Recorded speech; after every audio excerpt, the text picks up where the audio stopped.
Friends, இந்த வீடியோவில் நாம் நோய் தடை காப்பியல் இந்த டாப்பிக்கு டிஎன்பிசி சயின்ஸில் ஜுவாலஜியில் இந்த நோய் தடை காப்பியல் அப்படிங்கிற இந்த டாபிக் ரொம்ப இம்பார்ட்டன்ட். இது ஸ்கிப் பண்ணாமல் பாருங்கள். இதில் இருக்கிற ஒவ்வொரு அதாவது நோய்களும் அதற்கான தடைக்காப்பு தடுப்பூசிகள் இது எல்லாமே பார்க்கலாம் இந்த வீடியோவில். வாங்க பார்க்கலாம். பாலூட்டிகளில் உள்ள நோய் தடைக்காப்பு உறுப்புகள்: தைமஸ் சுரப்பி, எலும்பு மச்சை, மண்ணீரல், நிணநீர் முடிச்சுகள். இவை தான் பாலூட்டிகளில் உள்ள நோய் தடைக்காப்பு உறுப்புகளாகும். முதன்மை நிணநீர் உப்பு தைமஸ் எலும்பு மச்சை.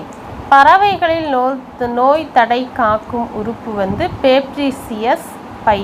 பறவைகளில் நோய் தடை காக்கும் உறுப்பு எதுன்னா பேப்ரிசியஸ் பை.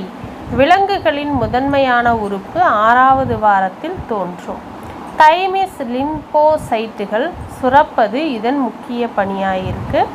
மனித உடலில் 600 நிணநீர் முடிச்சுகள் பரவியுள்ளன. மனித உடலில் 600 நிணநீர் முடிச்சுகள் பரவியுள்ளன. மிகப்பெரிய நிணநீர் உறுப்பு மண்ணீரல் தான். மிகப்பெரிய நிணநீர் உறுப்பு எதுன்னா மண்ணீரல். கிராஃபைட் அப்படின்னா உறுப்பு மாற்று அறுவை சிகிச்சையில் மாற்றி அமைக்கப்பட்ட உறுப்பு திசு தான் கிராஃபைட். ஆட்டோகிராஃப் அப்படிங்கிறது சுயமாற்று உறுப்பு. கிராஃப்ட் அப்படிங்கிறது உருவும் ஒத்த இரட்டையர்களுக்கு இடையேயான உறுப்பு மாற்றம். அல்லோகிராஃப்ட் அப்படிங்கிறது ஒரே இன உயிர்களுக்கு இடையிலான உறுப்பு மாற்றம் தான் அல்லோகிராஃப்ட் என சொல்லப்படுது. அடுத்தது ஜீனோகிராஃப்ட். இது இருவேறு இன உயிரினங்களிடையேயான உறுப்பு. அடுத்தது நோய் தடுப்பாற்றலின் வகைகள். இயற்கையான இயல்பான நோய் தடுப்பாற்றல் பிறப்பிலேயே பெறப்படுவது தான். எடுத்துக்காட்டு, தாவர வகை நோய்கள் விலங்கு வகைகளை தாக்காது. இதுதான் இயற்கையான இயல்பான நோய் தடுப்பாற்றல். 2 பெறப்பட்ட நோய் தடுப்பாற்றல். இது என்னென்னா பிறப்பின் பின் நோயுற்ற அதன் மூலம் அந்த நோய்க்கு எதிரான பெறப்படும் தடுப்பாற்றல் தான். அடுத்தது பெறப்பட்ட நோய் தடுப்பாற்றலின் வகைகள். செயல்முகு பெறப்பட்ட நோய் தடுப்பாற்றல். இயற்கையாகவே இவ்வகை தடுப்பாற்றல் அமைந்தால் அது இயற்கையான செயல்முகு பெறப்பட்ட தடுப்பாற்றல் ஆகுது. தடுப்பூசி முறையிலேயோ அல்லது வேறு முறையிலேயோ மனிதனின் ஆன்டிபயாடி செலுத்தப்பட்டால் செயற்கையான செயல்முகு பெறப்பட்ட நோய் தடுப்பாற்றல் ஆகுது. எடுத்துக்காட்டு போலியோ தடுப்பூசி. அடுத்து மந்தமான பெறப்பட்ட தடுப்பாற்றல். இது நோய் எதிர்ப்பு பொருள் உடலின் இயற்கையாக உருவாக்கத்திற்கு பதிலாக உட்கொள்ளப்படுது. தாயின் இரத்தத்தில் இருந்து பெறப்பட்ட ஆன்டிபாடி கருவுக்கு செலுத்தப்படுது. இயற்கையான மந்தமான பெறப்பட்ட நோய் தடுப்பாற்றல் இது.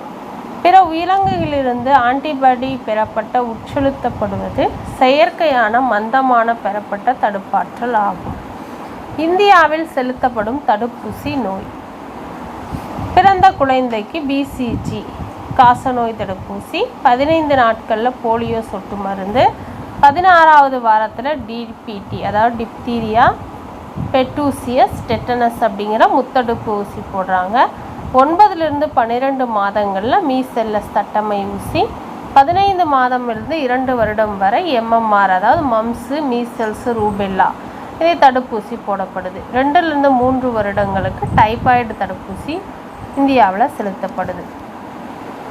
மலேரியா தடுப்பு மருந்துகள். இது சின்கோனா மரப்பட்டையிலிருந்து எடுக்கப்பட்ட குவினைன் தான் மலேரியா தடுப்பு மருந்து. அட்டப்ரன், குளோரோகுயினு, இது காமோகுயினு, பாமாகுயினு இது எல்லாமே கொசு ஒழிப்பு பூச்சிகள். டிடிடி மாலத்தியான் தான் கொசு ஒழிப்பு பூச்சிக்கொல்லிகள் மாலத்தியான். கொசுவின் லார்வாக்களை உண்ணும் மீன்கள் கம்பூசியா லெபிஸ்டஸ் அப்படின்னு சொல்லப்படுது. கொசுவின் லார்வாக்களை உண்ணும் மீன்கள் கம்பூசியா லெபிஸ்டஸ் அப்படின்னு சொல்லப்படுது. என்எம்இபி அப்படிங்கிறது 1958 உண்டாக்குனது. National malaria ப்ரோக்ராமுங்கிறது 1958. கொசு ஒழிப்பு தினம் என்னைக்குன்னா அக்டோபர் 20. கொசு ஒழிப்பு தினம் அக்டோபர் 20. நோய் பரப்பி கட்டுப்பாட்டு ஆராய்ச்சி மையம் உள்ள இடம் புதுச்சேரி. நோய் பரப்பி கட்டுப்பாட்டு ஆராய்ச்சி மையம் உள்ள இடம் புதுச்சேரி. மலேரியா கொசுக்கடியினால் நோயுள்ள ஒருவரிடமிருந்து மற்றொருவருக்கு பரவுகிறது அப்படின்னு கூறியவர் யார் அப்படின்னா ரெனால்டு ராஸ் தான் அப்படி சொன்னார். 1902 அவர் நோபல் பரிசும் பெற்றிருக்கார். நிமோனியா நுரையீரலை சுற்றியுள்ள உறைகள் நோய் தொற்றினால் வீங்கிய நிலையை அடைதல் தான் நிமோனியா அப்படின்னு சொல்கிறது. எப்பைசீமா அப்படிங்கிறது நுரையீரல் வீக்க நோய். அடுத்தது நுரையீரல் பாதத்தடை நோய். அது அடுத்தது மஞ்சள் காமாலை. கல்லீரல் சுரக்கப்படும் பித்த நீரின் அளவு அதிகரிக்கும் பொழுது கற்கள் தோன்றும். அந்த கற்கள் முற்றிய நிகழ்வே மஞ்சள் காமாலை. அடுத்தது நரம்பு மண்டலத்தின் அடிப்படை அலகு நியூரான். கழிவு நீக்க மண்டலத்தின் அடிப்படை அலகு நெப்ரான். 4.5 லட்சம் நெப்ரான்கள் செயலாற்றும் நிலையில் இருந்தால் மட்டுமே உயிர் வாழ முடியும். எத்தனை நெப்ரான்கள்? 4.5 லட்சம். சிறுநீரக கல்லில் உள்ள வேதிப்பொருள் கால்சியம் ஆக்சலேட். சிறுநீரக கல்லில் உள்ள வேதிப்பொருள் கால்சியம் ஆக்சலேட். சிறுநீரக கற்களை அதிர்வலைகள் மூலம் சிதைத்து வெளியேற்றும் முறை லித்தோட்ரிப்சி அப்படின்னு சொல்லப்படுது. சிறுநீரில் குளுக்கோஸ் வெளியேற்றப்படும் நிலை நீரிழிவு நோய். இரத்தத்தில் சர்க்கரை அளவு அதிகரித்தல் ஹைப்பர் கிளைசீமியா. இரத்தத்தில் சர்க்கரை அளவு குறைதல் ஹைப்பாகிளைசீமியான்னு சொல்லப்படுது. Hypoglycaemia. Glycaemic hormone insulin. Rheumatic arthritis என்ற சுய தடைக்காப்பு நோய். எய்ட்ஸ் நோய் தடைக்காப்பு குறைப்பு நோயாக இருக்குது. மயாஸ்தீனியா கிராவிஸ் அப்படிங்கிறது எலும்பு தசையில் ஏற்படும் நோய். எலும்பு தசையின் செயல் அலகு சார்கோமியர். ஹைப்பர் சென்சிட்டிவ் அல்லது ஒவ்வாமை நோயின்னு சொல்லப்படுது ஆஸ்மா. உயிர்கொல்லி நோயாகவும் எய்ட்ஸ் நோயை விட கொடிய தொற்றாக கருதப்படுவது ஹைப்பாடைட்டிஸ் தான். மூளையை தாக்கும் பக்கவாத நோய்கள் பசியின்மை. இது அனரெக்சியா நெர்வோஷா. உடல் பருமன் ஓபெசிட்டி. பயோரியா ஈறுகள் அதாவது மற்றும் பற்களை சுற்றியுள்ள எலும்பை தாக்கும். உராலிடோசிஸ் வாய்க்குழியில் ஏற்படும் தொற்றினால் பற்சிதைவு ஏற்படுறது. நோய் பரவும் வழிமுறைகள். நேரடியாக பரவுதல் diphtheria pneumonia cholera typhoid measles இதெல்லாம் நேரடியாக பரவுதல். மறைமுகமாக பரவும் நோய் எதுன்னா படர்தாமரை. காற்றின் வழியாக பரவும் நோய் காசநோய். நீரின் மூலம் பரவும் நோய் டைஃபாய்டு மலேரியா காலரா. விலங்குகள் மூலம் பரவுவது மலேரியா அதாவது கொசு வழியாக. ஆந்த்ராக்ஸ் இறைச்சி பால் அது வழியாக. ரேபிஸ் நாய் பூனை வழியாக இதெல்லாம் பரவுது.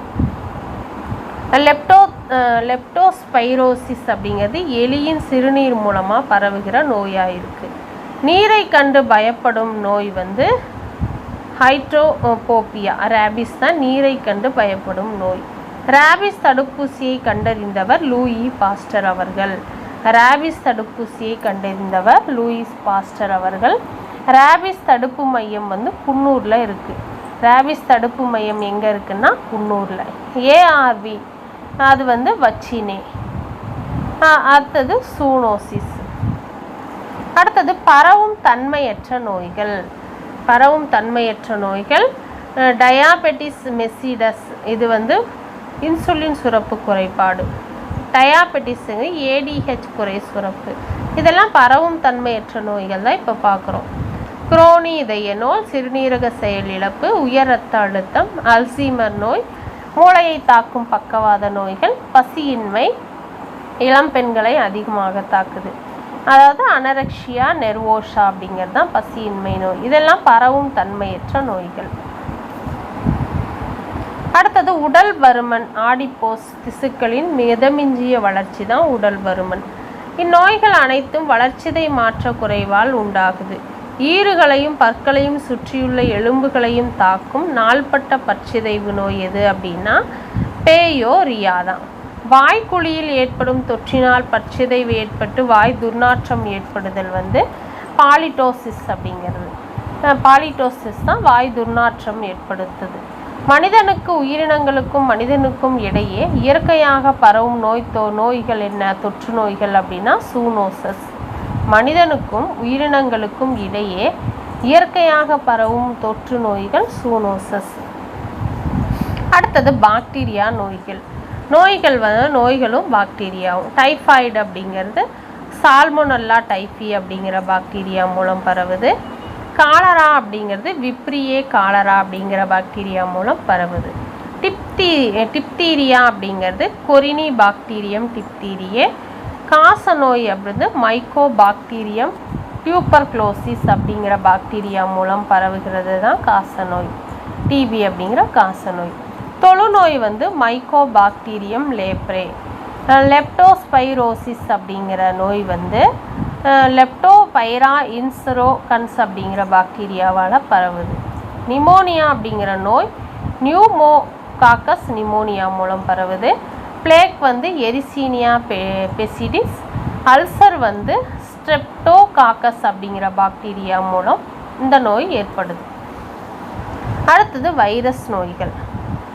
தடுமன் அதாவது சராசரி சளி ரீனோ வைரஸ் மூலமாக ஏற்படுது. ஹைப்பாடைட்டிஸ் அப்படிங்கிறது ஹெச்பிவி வைரஸ் மூலமாக வருது. எய்ட்ஸு, ஹெச்ஐவி இது எல்லாமே வைரஸ் மூலமாக வர நோய்கள் தான். இந்த ஹெச்ஐவியை கண்டறிந்தவர் யாருன்னா ராபர்ட் காலோ அப்படிங்கிறவர் 1984 ஹெச்ஐவியை கண்டறிந்தவர்.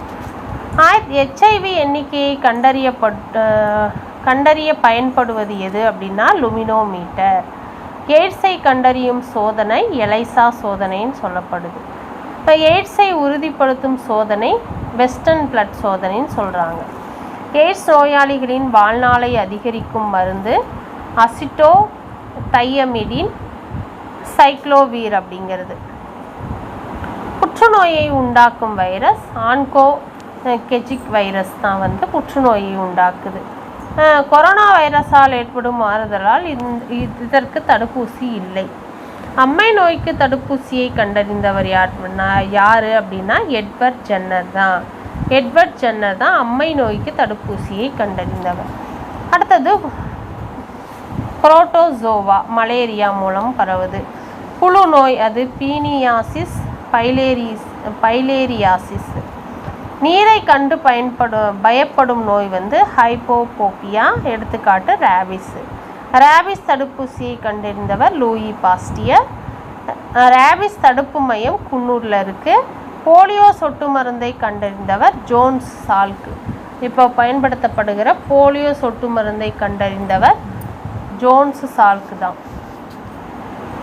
விலங்குகள் மூலம் நேரடியாக பரவும் நோய் ஆந்த்ராக்ஸ், ரேபிஸ். இதெல்லாம் அறிகுறி பாருங்கள், தோலில் கொப்பளம், மூச்சு திணறல்.